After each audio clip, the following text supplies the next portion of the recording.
राज्यातील लाडक्या बहिणींसाठी खुशखबर आहे। डिसेंबर आणि जानेवारी महिन्याच्या हप्त्याचे पैसे कधी मिळणार असा प्रश्न लाडक्या बहिणींना पडला होता। ते या हप्त्याचे पैसे कधी येणार याची वाट पाहत होते। अखेर त्यांची ही प्रतीक्षा आता संपणार आहे, कारण संक्रांती आधी फडणवीस सरकार लाडक्या बहिणींना गिफ्ट देणार आहे। डिसेंबर आणि जानेवारी महिन्याचे दोन्ही हप्ते संक्रांती आधी लाडक्या बहिणींना मिळणार आहे।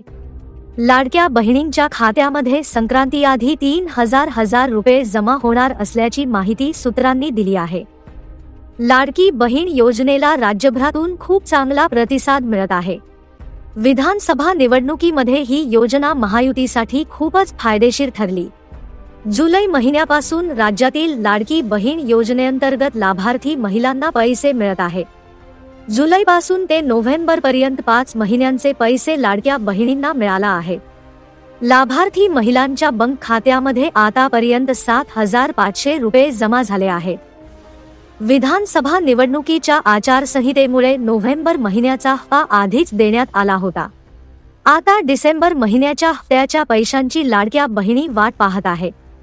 पण या लाडक्या बहिणींना डिसेंबर आणि जानेवारीचा हप्ता एकत्र मिळणार आहेत। अशामध्ये हिवाळी अधिवेशनाच्या पहिल्याच दिवशी फडणवीस सरकारने मुख्यमंत्री लाडकी बहीण योजनेसाठी 1,400 कोटी रुपयांची तरतूद केली आहे। राज्यातील लाडकी बहीण योजनेसाठी अर्जदारांचा आकडा 2,47,00,000 आहे। तसंच राज्यातील लाडक्या बहिणींच्या खात्यामध्ये लवकरच 2,100 रुपये जमा होणार आहेत। सूत्रांनी दिलेल्या माहितीनुसार राज्यातील लाडक्या बहिणींना 2,100 रुपये देण्याचा निर्णय मार्च महिन्यामध्ये महायुती सरकार घेणार आहे। मार्चमधील अर्थसंकल्पीय अधिवेशनामध्ये लाडक्या बहिणींना वाढीव हप्ता देण्याबाबत निर्णय होणार आहे। त्यामुळे आता लवकरच लाडक्या बहिणींना 2,100 रुपये मिळणार आहे। ब्युरो रिपोर्ट जम न्यूज इंडिया।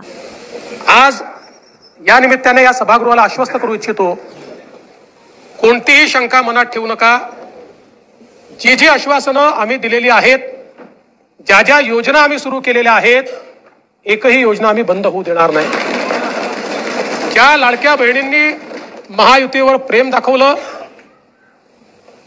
हे अधिवेशन संपल्याबरोबर डिसेंबर महिन्याचा हप्ता त्यांच्या खात्यामध्ये आम्ही टाकतो आणि काहीच बदल नाहीये। नाना, मी या ठिकाणी स्पष्ट करू इच्छितो, कुठलेही नवीन निकष नाहीत। आता तर सगळ्यांनाच टाकतो, पण ॲपरंटली असं लक्षात येत आहे की काहींनी 4-4 खाती उघडलेली आहेत। जसं समाजामध्ये चांगल्या प्रवृत्ती असतात, त्याच्या काही वाईट प्रवृत्ती असतात। एखादी योजना जर चुकीच्या पद्धतीने कोणी वापरत असेल तर जनतेचा पैसा आहे, तुमची आमची सगळ्यांची जबाबदारी आहे की तो योग्य प्रकारे गेला पाहिजे।